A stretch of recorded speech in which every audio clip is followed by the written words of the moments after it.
Well, let me see if I can take care of this for you, sweetheart. Yeah, I think I have something. Just the right thing. Oh, yeah! You put your right foot in. You take your right foot out. You do the hokey pokey and you fucking work it all out.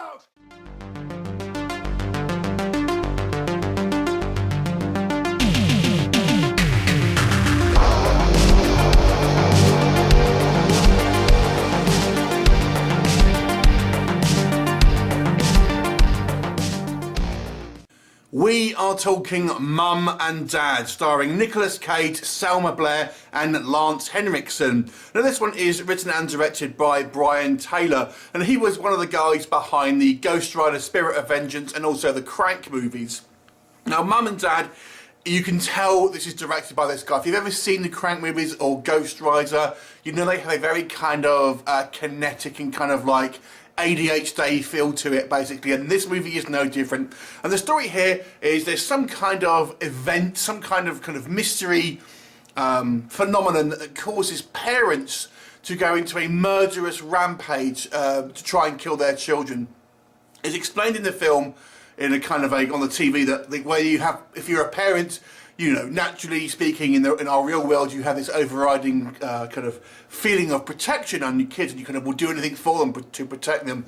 But what if that was somehow kind of reversed to make you ultimately want to kill your kids? And it's theorised there's just some kind of biological weapon to ultimately, you know, make the population kill itself, essentially, kill the next generation.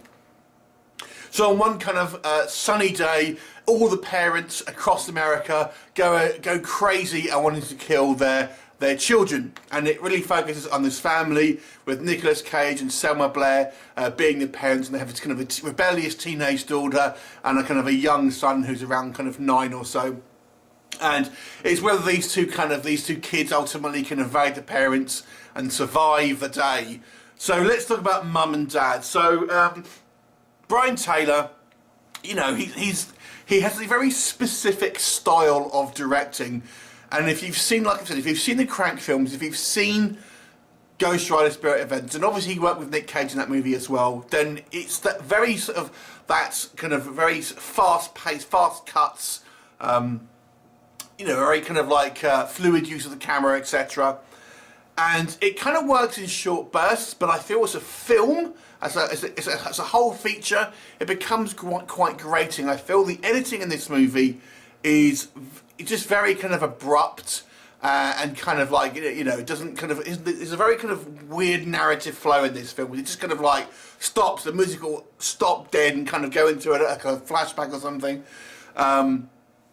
So it has a kind of a weird feel to it. Now, you know, in some respects, I would say it's kind of a stylistic choice. It's kind of maybe it's a style over substance kind of situation.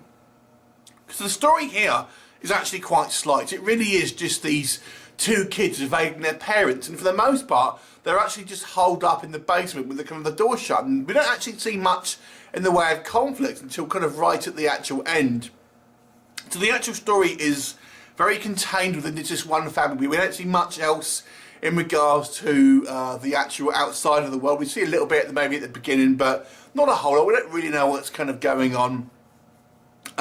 Nicolas Cage is at his crazy best. If you like him doing kind of wild, over-the-top performances, you can maybe get a kick out of him for this one. He does actually go absolute bananas in this one, trying to kill his kids. You know, it's a little bit unclear what this kind of, they don't really tell you what the actual cause of this kind of phenomena is and how it affects, like, apparently it doesn't affect anything other than parents and children, because we see Selma Blair's character, she's got a newborn like niece, essentially, and she's fine with it, but the mother wants to kill the kind of the newborn baby, but she is fine with her niece. And, you know, so we kind of think it's literally only parents and kids, that's it. So it's a kind of a weird story, to be quite honest. It's very violent, it is quite gruesome, and there are some quite violent deaths in this movie. We do see a few kind of, as a sort of, the camera follows our characters, we do come across other kind of parents and kids who end up kind of killing each other in very brutal ways. So it is a very brutal movie. So if you like ultra violence, then this may be the film for you. And the actual performances, I think, from Cage and Selma Blair, very kind of over the top, and you know, very much what you'd expect from this director, and obviously that the Nicolas Cage. I always think Selma Blair being younger. I didn't realise Nicolas Cage and her were so close in age, to be honest, because I remember her in Cruel Intentions, I think it was. Anyway, it's a very short film, but I just don't feel it has enough story really to kind of warrant a feature almost. It just feels like there's not enough going on. We don't see enough of the world. There's kind of like, we have one sort of confrontation with the parents, and then it's just them kind of held up for a lot of the time. So I don't think I just don't think there's enough story there really. So it's kind of fun when the grandparents show up, and played by Lance Henriksen, the grandfather obviously. But I don't know, and it's a well kind of shot film in a lot of ways, but I felt the editing was a little bit all over the place. The direction is very kind of a specific style that some people may like, but I gotta say, I kind of found it a little bit grating at times. Nicolas Cage going nuts is fine, but I don't know, I just want a little bit more from it, if I'm honest. Just a little bit more story, a little bit more kind of narrative with it. So I've got to say I was a little bit disappointed, but I think if you want just a violent experience, then it might be the film for you. So I'll give it a 5 out of 10. Have you seen it? What did you think of it? Leave me a comment, and I shall look forward to seeing you next time. Bye for now.